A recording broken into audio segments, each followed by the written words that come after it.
Brasil das Gerais está de volta e agora a gente conversa sobre ginástica cerebral. Em todas as partes do mundo, especialistas vêm falando da importância dos cuidados com a saúde do cérebro, uma forma de se manter ativo, independente e saudável. A ginástica cerebral melhora a atenção, o raciocínio, a memória e a criatividade. Com essas habilidades, as pessoas se tornam mais seguras para aprender coisas novas, trabalhar em equipe e lidar com desafios. Pedro Ivo, como funciona essa ginástica cerebral? Como malhar o nosso cérebro? Bom, Patrícia, o nosso cérebro, como a gente viu no bloco anterior, é muito complexo. A gente tem vários estímulos que a gente pode utilizar para poder potencializar o nosso cérebro, né? Hoje em dia a gente vive uma era que temos várias comodidades que, por exemplo, o celular, onde você não utiliza tanto o cérebro. Precisa de um número, você vai à sua agenda e você acaba por não gravar esse número. Então, com essas comodidades, a gente vai perdendo um pouco da nossa... Memória? Da memória, de algumas funções. Não é que vamos perdendo, a gente vai deixando de utilizar. Exatamente. Então, com algumas situações do dia a dia, a gente consegue deixar o nosso cérebro um pouco mais em alerta, um pouco mais disposto para as atividades rotineiras do cotidiano. Por exemplo? Vamos lá. A gente pode... A memória. Memória é uma coisa que muitas pessoas falam, estou sofrendo porque não me lembro de alguma situação. Pessoas jovens, né? Pessoas jovens, né? Partindo da ideia de que a gente recebe muitas informações diariamente, a memória ela vem sofrendo alguns danos. E memória não é uma questão de esforço. A memória ela é uma questão de estratégia. Se a gente pensar, por exemplo, uma coisa comum, ir ao supermercado. Normalmente a gente faz uma lista. E muitas vezes a gente chega no supermercado, o que acontece? A gente esqueceu essa lista. E aí, como que a gente parte? Inicialmente tentamos buscar item a item. Isso normalmente não funciona. Então a gente cria uma estratégia para poder conseguir lembrar de todos os itens que precisamos comprar. Por exemplo, a gente usa a estratégia de categorização. Eu irei na parte de alimentos, vou lembrar na minha lista o que eu preciso de comprar de alimentos. Então são estratégias que a gente utiliza para realmente conseguir lembrar e ter uma memória bem apurada. E essa história de que quando cada coisa nova que a gente aprende e a gente coloca na nossa memória, a gente perde uma informação, né? A informação tem que sair para dar espaço para essa nova entrar. Isso é mito também? É mito. Por isso que com todo esse excesso de informação, a gente está sempre esquecendo de alguma coisa, porque está sempre renovando as informações. Essa é uma questão importante, porque para que nós possamos aprender alguma coisa nova, nós temos que gravar novamente essa coisa nova. E o que a gente o que nós havíamos usado de informação anterior, ela não vai simplesmente ser apagada. Não é um HD, né? Que não, você tem que apagar para ter mais espaço. Para ter mais espaço, você não tem que apagar para conseguir novas informações. Você vai mudar a maneira com que você acessa essa nova informação. Então é reconstruída uma nova maneira de buscar aquela informação no cérebro. E o espaço é infinito? O nosso espaço é matematicamente infinito, né? Mas eu vou dizer o seguinte, de todas as informações que nós coletamos ao longo do dia, a maior parte dela nós não guardamos. É durante o sono que é fixado essa memória no cérebro? A memória que nós chamamos de memória de longa duração, né? A memória curta duração é aquilo que nós conversamos aqui rapidamente. Onde é que fica o espaço do conhecimento? Qual é o dia que nós seremos a semana do conhecimento? Então eu guardo isso rapidamente. Mas se eu preciso guardar uma coisa durante a minha vida toda, né? Ou se eu aprendi alguma coisa hoje, eu preciso depois fixar isso em determinadas regiões do cérebro. E durante o sono existe um processo que nós chamamos de consolidação da memória. Mas então, aí como é que essa filtragem acontece? O que é importante e o que não é? Isso. Um dos pontos importantes disso tudo se nós tivermos um evento em que existiu concomitantemente um impacto emocional, nós teremos uma capacidade maior de guardar isso. O nosso cérebro vai guardar isso numa determinada região e dizer, olha, isso é importante. Por quê? Porque uma área do cérebro, né, chamado sistema límbico, ele vai reforçar essa informação junto com outras áreas que são áreas próprias da entrada ou do aprendizado, né, de onde nós vamos então juntar para formar a memória. Se esses dois trabalham junto, é como se eu estivesse escrevendo uma vez e depois escrevendo de novo. Então, todas as vezes que eu uso esse caminho que eu acesso essa informação que chegou através de uma imagem, ou de um som, ou de um cheiro, isso vai sendo guardado, vai sendo armazenado. Aqueles que eu usei pouco, que eu dei pouca importância ao longo do dia, durante o sono, né, principalmente o sono, que é um sono ativo, que é o chamado sono REM, nós vamos conseguir guardar isso em determinadas áreas do cérebro e nós vamos conseguir lembrar disso ao longo da nossa vida. Por isso que é importante dormir bem, hein, muito gente? Importante. Mas vamos voltar à ginástica aqui. Para a gente praticar em casa, que tipo de ginástica que está às nossas mãos? Me vem à cabeça palavra cruzada, jogos de tabuleiro. Sudoku. Sudoku, aquele jogo que a gente joga no computador, meu pai adora, que é o Freecell, que é uma paciência mais elaborada. Tudo isso aí pode ser considerado uma ginástica cerebral? Bom, todos esses são estímulos, porém o nosso cérebro ele vai sempre precisar de um grau de desafio crescente. Se você não ir evoluindo, colocando mais pedrinhas no caminho dele, ele vai ficar sem o estímulo e ele acaba chegando numa zona de conforto. Então você tem que sempre ir colocando tijolinho por tijolinho. O que eu quero dizer, você tem que sempre exigir um pouco mais dele para realmente potencializar essas funções executivas. E sim, todos esses jogos, eles trazem alguns tipos vão melhorar a criatividade, vai melhorar a concentração, o raciocínio lógico, memória, capacidade de estratégia.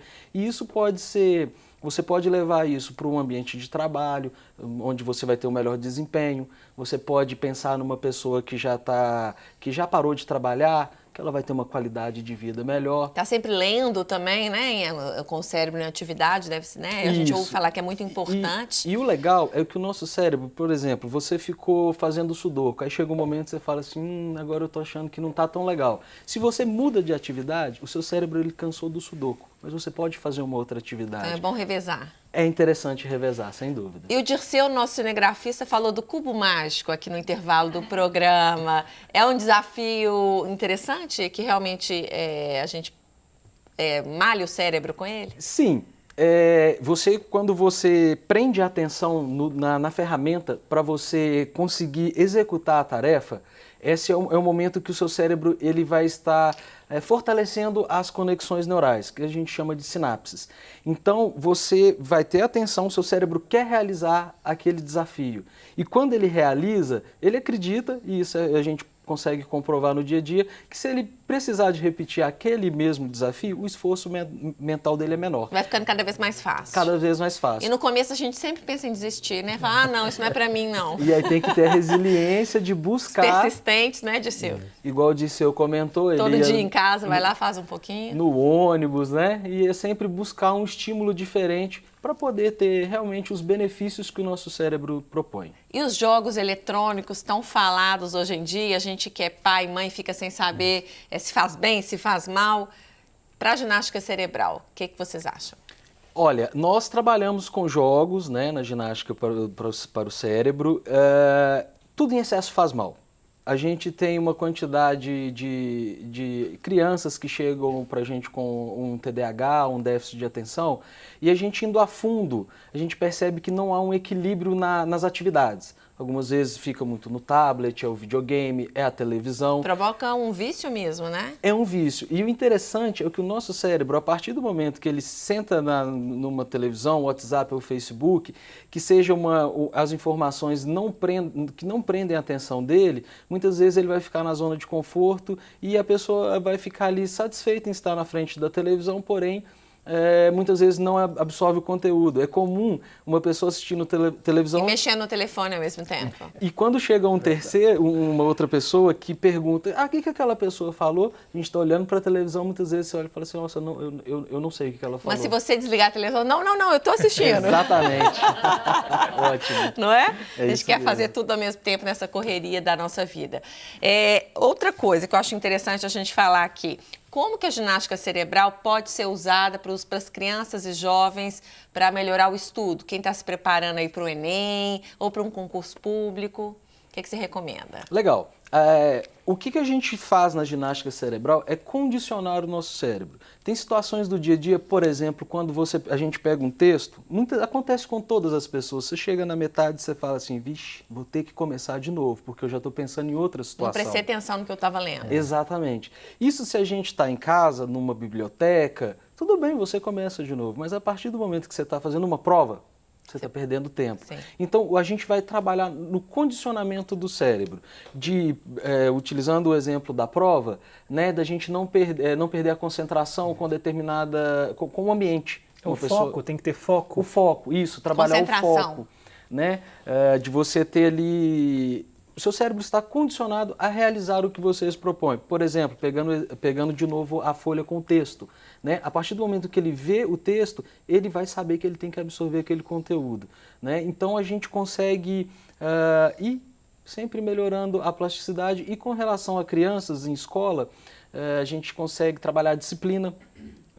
Para casa ali, né, a criança focar, porque normalmente eles ficam dispersos. Isso, e a ginástica para o cérebro, ela é muito lúdica. A gente trabalha com ferramentas, igual citamos alguns jogos, a gente trabalha de uma forma lúdica. O nosso aluno, ele treina o cérebro, mas ele treina se divertindo, ele treina ali com informações que vão cativar ele, que vão estimular ele a manter o foco, a atenção, para ele poder... enfim, desenvolver ali o cérebro dele. E na escola a gente consegue ter os benefícios de uma disciplina maior, melhoria das notas, né? Porque um aluno que tem um nível de concentração maior, que tem um nível de memória mais apurado, com certeza ele vai ter esses benefícios. E se ele vai ter que estudar menos para conseguir passar de ano, sobra mais tempo para ele brincar. Música e leitura também ajudam bastante, né? Música ajuda muito, ela trabalha A gente gosta de estudar ouvindo música, né? Ajuda, às vezes, a concentrar. Sim. Ou não, acho que depende de cada um, né? É pessoal. A música, você aprender a tocar um instrumento é sempre muito bem visto para o desenvolvimento do cérebro, para você ter uma reserva cognitiva a longo prazo, né? Você ter essa reserva e poder utilizar dela ao longo da vida. E leitura é sempre bom, né? Sempre a gente não precisa nem falar aqui. Dizem que tudo em excesso faz mal, leitura não faz. Isso aí. Eu tenho uma dúvida, porque para as crianças pequenas é muito comum brinquedos e jogos em que você encaixa, por exemplo, figuras geométricas. A gente tem até uma linha brinquedos pedagógicos. Exatamente, Lego para você montar e tudo mais.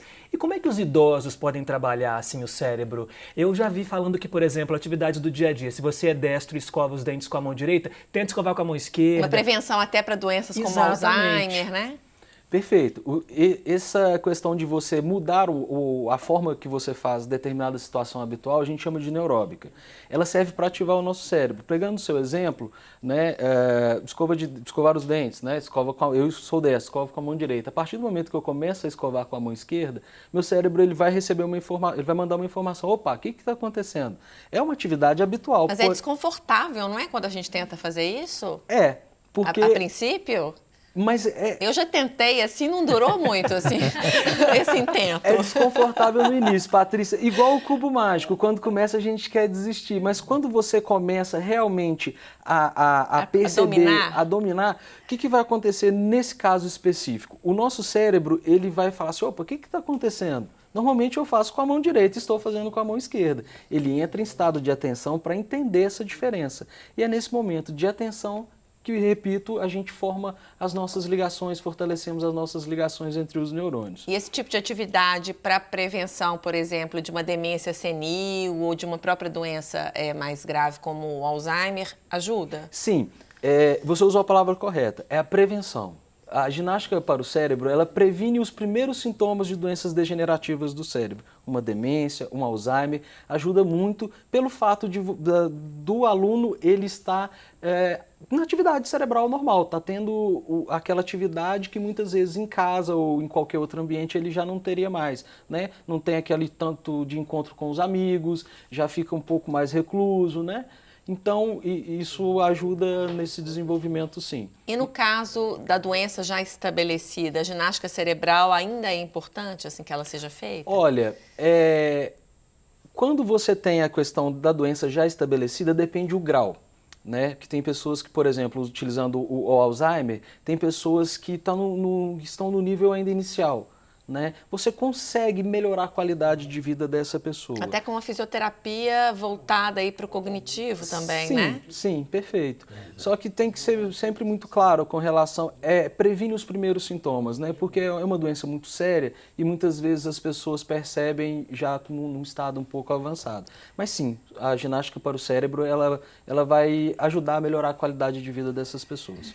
E no mundo profissional, para os adultos em geral, como que a gente pode melhorar a nossa performance e ter uma vida aí mais tranquila e menos estressante? Legal, performance é uma palavra que todo mundo quer melhorar, né? Todo mundo quer poder, enfim, ter um pouco mais de... conseguir executar mais tarefas, ter um pouco mais de qualidade no seu serviço. Mais tranquilidade também, né? Para fazer cada coisa. Então, quando você começa a fazer o treinamento, a ginástica para o cérebro, você condiciona o seu cérebro de acordo com essas ferramentas que a gente conversou. E os benefícios de memória, raciocínio lógico mais apurado, capacidade estratégica, redução de estresse, isso tudo... Quando você pensa no ambiente de trabalho, essa pessoa que conseguir potencializar essas características, com certeza ela vai poder galgar um emprego melhor, vai poder se destacar. Então, realmente, o conjunto de estímulos do treinamento cerebral, ele traz benefícios para todas as idades, né? E no caso de pessoas... início ou meio de carreira ou final de carreira, é muito válido mesmo. As pessoas têm, por exemplo, o sonho de passar em um concurso público, né? E muitas vezes elas enxergam isso distante, mas com o estímulo correto, com o direcionamento bem no foco do aluno, a gente consegue aproximar esses alunos dos sonhos de ter essas melhorias, sim. Que é um pouco de coaching, né? Que é uma palavra aí muito usada no dia a dia. A gente é um pouco mais abrangente que o coaching, mas sim, tem alguma relação. Agora, antes da gente encerrar, deixa eu só pôr um pouquinho de pimenta na nossa conversa. Eba. Eu tenho ouvido muitas críticas à neurociência de algumas áreas da psicologia, como se nas escolas, na educação, ela estivesse formatando as crianças, embotando a criatividade, a espontaneidade dessas crianças. O que vocês têm a me dizer sobre isso? Olha, Patrícia, existem alguns trabalhos recentes de neurocientistas que têm mostrado que a diversidade do ensino ela é muito importante. A maneira com que a criança aprende, não só com monotonia, né? Ou seja, se você só passa para ela a voz do professor, é muito mais interessante se você deixa ela explorar o ambiente, ou seja, existe o tato, se existe o som com a música, ou se existe também o cheiro, se ela pode experimentar, inclusive, se é uma aula em que pode ser dada numa cozinha, em que a criança desenvolve habilidades motoras, e aí ela prova, ela experimenta, ela testa. Esse conjunto de informações sensoriais, eles são muito importantes quando eles chegam ao mesmo tempo, para o aprendizado e para a consolidação desse aprendizado, que é o que nós chamamos de memória. Mas não vai contra, então, o lúdico, a criatividade? O aprendizado, né, que o neurocientista hoje... E a individualidade de cada criança, Não, né? É claro, existem as individualidades, cada criança tem a sua maneira preferencial de aprender. Eu acho que é importante isso. Eu acho que quando nós padronizamos o ensino de um modo em geral, todos têm que aprender da mesma maneira. E nós sabemos que cada criança, cada indivíduo tem uma maneira própria de buscar essa informação. Aparentemente, nós estamos agora tentando mudar isso um pouquinho, né? Então, a neurociência, nessa parte da educação, ela tem evoluído bastante. Existem trabalhos mostrando que é importante dar atenção para o aprendizado dessas crianças. Nós precisamos, sim, ainda descobrir muitas coisas, né? Pouquíssimo se sabe a respeito do cérebro, e principalmente no cérebro dessas crianças, né? Dos ainda nossos tem muito a desvendar ainda, então. Muita coisa, tá? Nós estamos ainda engatinhando para conhecer como é que o nosso cérebro funciona. Embora a gente já saiba bastante coisa, nós ainda temos uma estrada aí grande, que eu considero infinita. Vamos fazer o convite, então, para quem está em casa e quiser conferir esse evento da Semana do Cérebro nesse sábado. A Semana do Cérebro, ela se encerra no dia 18, mas no sábado nós temos, então, as oficinas que acontecerão de 10 da manhã às 21, né? Lá no Espaço do Conhecimento. O Espaço do Conhecimento da UFMG fica na Praça da Liberdade. A entrada é gratuita e o espaço está aberto a qualquer idade. Tá? Desde as crianças até os vovôs, vovós podem ir para poder aproveitar nossas oficinas lá da Semana do Cérebro. E na UFMG também, algum outro evento? A UFMG, essa semana, nós já terminamos os acontecimentos, as atividades no campus, de Pampulha, e agora nós ficamos concentrados só nas oficinas da Praça da Liberdade e o Espaço Conhecimento. É bom que a central dá para todo mundo mais fácil, ir, né? acesso mais fácil, inclusive. Tá certo. Tá Muito bom? obrigada, gente. Adorei essa conversa Prazer. aqui. Ótimo. Vocês continuam comigo. A gente vai ouvir mais um pouquinho da Luísa cantando e no próximo bloco a gente bate um papo com ela. Até já.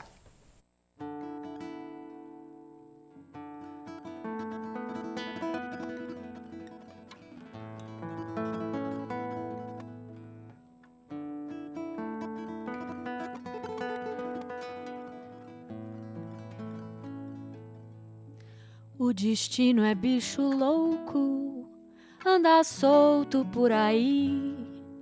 A rota é grande e torta, bem difícil de seguir.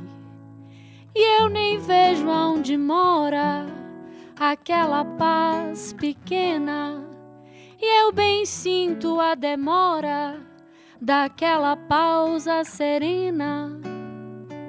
O tempo galopa violento sobre o chão, o vento empurra uma outra direção. É bicho, caminhar é resistência, é teste de paciência, é prova de sapiência.